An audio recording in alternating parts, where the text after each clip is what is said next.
मागच्या शनिवारी आपले 13 भाग संपले. 2 कांड संपली, बालकांड आणि अयोध्याकांड. खूप साऱ्या घडामोडी श्रीरामचंद्र आणि अयोध्यापुरीच्या जीवनात झाल्या. आणि आता श्रीराम चित्रकूट सोडून दंडकारण्यात प्रवेश करणार. कारण चित्रकूटामध्ये त्यांची भेट भरत आणि सर्व मातांबरोबर झाली होती. त्यामुळे त्यांना हेच योग्य वाटलं. मातृदेवो भव, पितृदेवो भव, आचार्य देवो भव. जसा महर्षी वाल्मिकींना ब्रह्मदेवाचा आशीर्वाद मिळाला, तसा मला त्या सर्व शक्तिमान परमेश्वराचा आशीर्वाद या कार्यासाठी मिळो. श्रीरामांच्या सर्व भक्तगणांना वंदन. जिथे ज्ञानाचा परीघ संपतो तिथे भक्तीचा सुरू होतं असं म्हणतात. आणि सध्या आपला अजून ज्ञानाचाच प्रवास सुरू आहे, नाही का? चला तर मग आजच्या भागात काय घडणार ते बघूया. दंडकारण्यात श्रीराम, लक्ष्मण आणि सीतेने ऋषींच्या आश्रम समुदायाला भेट दिली. तिथे वन्य पशु, पक्षी आणि ब्रह्मविद्येच्या तेजाने व्याप्त असे सुंदर वातावरण होते. मनोरम प्रदेशात इतका सुंदर प्रदेश होता की अप्सरांना सुद्धा नृत्य करायची इच्छा व्हावी. महर्षींनी त्या तिघांचा अतिथी म्हणून सत्कार केला आणि रामाला धर्मरक्षक राजा मानून वन्य आहार देऊन स्वागत केले. ते म्हणाले की अतिथी हा देवा समान असतो आणि त्याची पूजा करणं हे वनवासी लोकांचं आद्य कर्तव्य आहे. त्यानंतर दुसऱ्या दिवशी सूर्योदयानंतर श्रीराम, लक्ष्मण आणि सीता यांनी मुनींचा निरोप घेऊन दंडकारण्यातून प्रस्थान केले. वनाच्या मध्यभागी त्यांना एक भयंकर प्रदेश दिसला. तिथे सगळ्या वृक्ष लता नष्ट झालेल्या होत्या आणि अचानक तिथे विराध नावाचा नरभक्षी राक्षस प्रकटला. रक्तरंजित व्याघ्रचर्म धारण केलेला तो असा अतिशय भयानक राक्षस होता. तो क्रोधाने तिघांकडे धावला आणि अचानक त्यांनी सीतेला उचलून दूर नेलं. त्याने श्रीराम आणि लक्ष्मणाला विचारलं, तपस्वी वेशातले तुम्ही कोण? ही स्त्री कोण? कारण तुमच्या हातामध्ये शस्त्र दिसत आहेत. तुम्ही तपस्वी तर वाटत नाही. याचा अर्थच तुम्ही तपस्वी वेश धारण केलेला असला पाहिजे. मग स्वतःबद्दल सांगताना तो म्हणतो की मी ऋषी मांसाचा भक्षक आहे. मी सगळ्या ऋषींना खाऊन टाकतो. आणि मग म्हणतो, आता ही सुंदर स्त्री मी माझी भार्या करणार आणि तुम्हा दोघांचा वध करणार. श्रीराम त्याला विचारतात, तू तुझा परिचय दे. तो सांगतो की महर्षी, मी इथेच राहतो आणि मी एक भयंकर राक्षस आहे असं सांगून तो जणू काही लहान मुलांना घाबरवतच होता. श्रीराम म्हणाले की मी दशरथ नंदन श्रीराम आहे आणि ही माझी भार्या आहे. आपल्या कुलाचा परिचय दिला. पण हे सगळं बघून जेव्हा विराध नावाच्या त्या भयंकर राक्षसाने सीतेला उचलून नेले तेव्हा सीता घाबरली. श्रीराम लक्ष्मणाला म्हणाले की राजकुमारी सीतेची ही अवस्था मला बघवत नाही. आता कैकईंना जे हवं होतं ते कदाचित त्यांना मिळालं. आपल्या पुत्रासाठी राज्य घेऊनच ती संतुष्ट झाली नाही, तर तिने कदाचित हे दुःख देण्यासाठीच मला वनात पाठवले असावे असं आता मला वाटत आहे. वैदेहीला दुसरा कोणी स्पर्श करेल यापेक्षा दुःखाची माझ्यासाठी दुसरी कुठलीही गोष्ट नाही. यावर लक्ष्मण क्रोधाने विराधावर धावले. विराधाने पुन्हा विचारले, तुम्ही कोण? श्रीराम म्हणाले, आम्ही इक्ष्वाकू कुळातील क्षत्रिय बंधू. विराधाने स्वतःला जव राक्षसाचा पुत्र आणि शतदृढा नावाच्या मातेचा पुत्र सांगितले. त्याने ब्रह्मदेवाकडून अवध्यतेचे वरदान प्राप्त केले आहे असं तो म्हणाला. श्रीरामांनी त्याला सीतेला सोडण्यास सांगितले आणि नंतर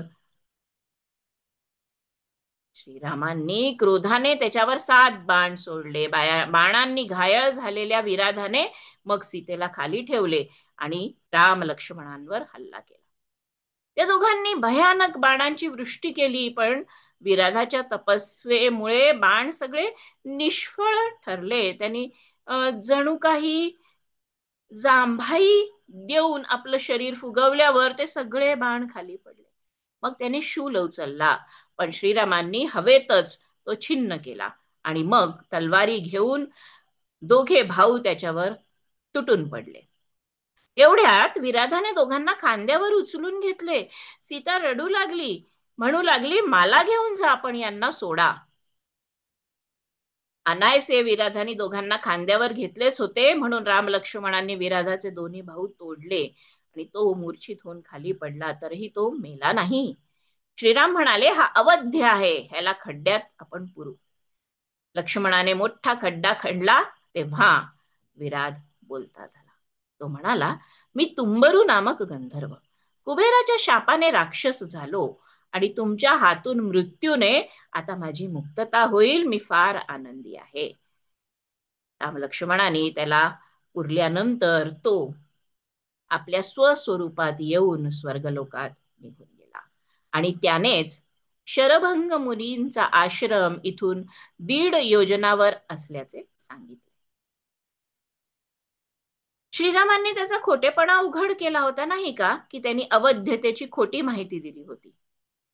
सीतेला घेऊन नंतर ते दोघे भाऊ शरभंग मुनीच्या आश्रमाच्या दिशेने मार्गस्थ झाले, जो मार्ग त्यांना तुंबरू गंधर्वांनी सांगितला होता. आता इकडे शरभंग मुनीच्या आश्रमाकडे जाताना श्रीराम, सीता आणि लक्ष्मण यांनी आकाशात इंद्रदेवाचा सूर्यप्रकाशित रथ बघितला. त्याला हिरव्या रंगाचे घोडे जुंपलेले होते, छत्र डोक्यावर धरलेलं होतं आणि 100 खडकधारी युवक आजूबाजूला इंद्राच्या उभे होते आणि इंद्र ऋषी शरभंगांशी बोलत होते.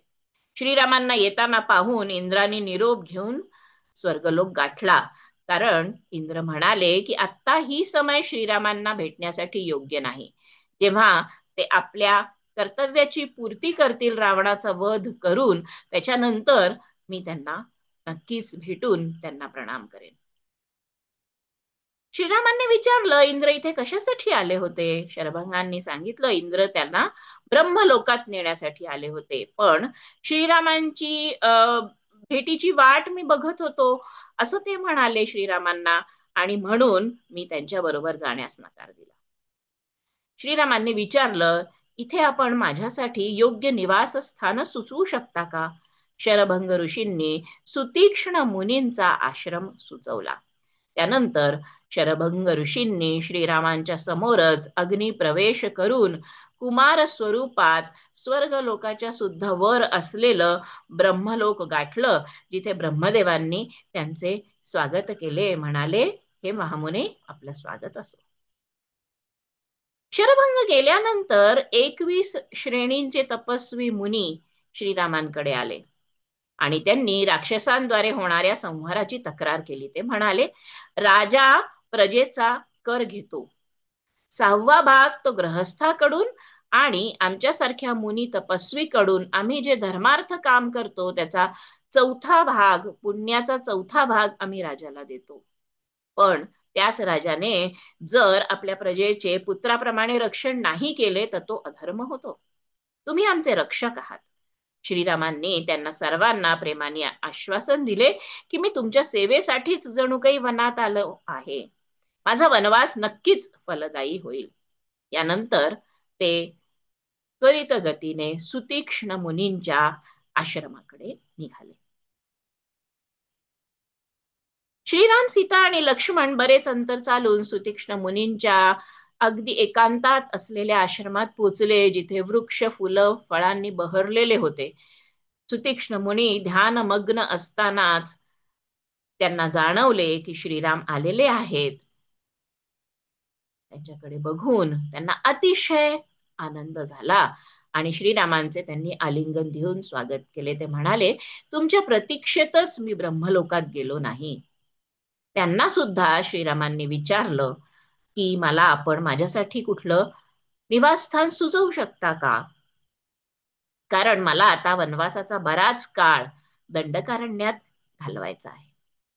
मुनींनी त्यांना आपल्याच आश्रमात राहण्यास सांगितले, पण श्रीराम म्हणाले की नाही, मला मात्र पुढे जायची इच्छा आहे.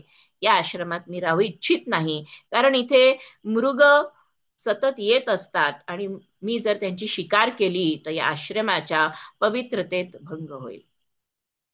प्रभात झाल्यावर त्यांनी निरोप घेऊन दंडकारण्यातील आश्रम मंडळाकडे प्रस्थान केले. चालत असतानाच वाटेत सीतेने आपले मत मांडले आणि मन सुद्धा सांगितले. माता म्हणतात, आर्यपुत्र, सूक्ष्म दृष्ट्या पाहता तुम्ही अधर्म करत आहात असे मला वाटते.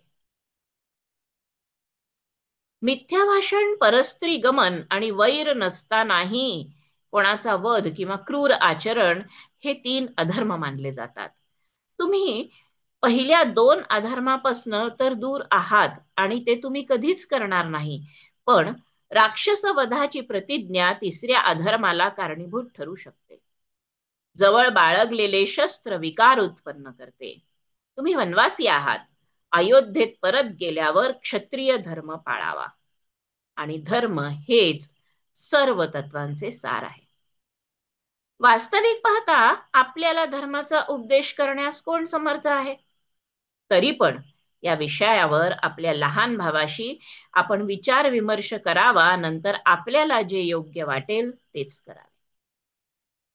हे ऐकल्यावर श्रीरामांनी उत्तर दिले, जनकनंदिनी, तुझ्या स्नेहामुळे तुझा उपदेश अगदी योग्य आहे. पण क्षत्रिय धनुष्य धारण केवळ रक्षणासाठीच करतो. दंडकारण्यातील मुनी राक्षसांच्या त्रासाने दुःखी आहेत. त्यांच्या अग्निहोत्रात विघ्न पडते आणि मी म्हणूनच त्यांच्या रक्षणाची प्रतिज्ञा घेतली आहे. जीवात जीव असेपर्यंत मी ही प्रतिज्ञा पाळेन. तुझा हा हितकर उपदेश मला अतिशय आनंदित करतो.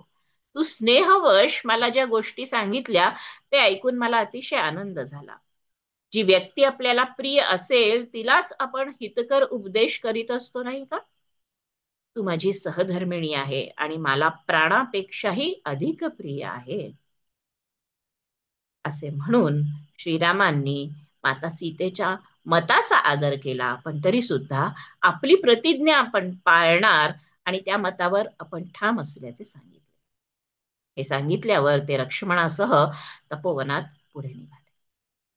श्रीराम, सीता आणि लक्ष्मण दंडकारण्यात पर्वत, वने, नद्या आणि सरोवर पाहात त्यांना ओलांडून पुढे गेले.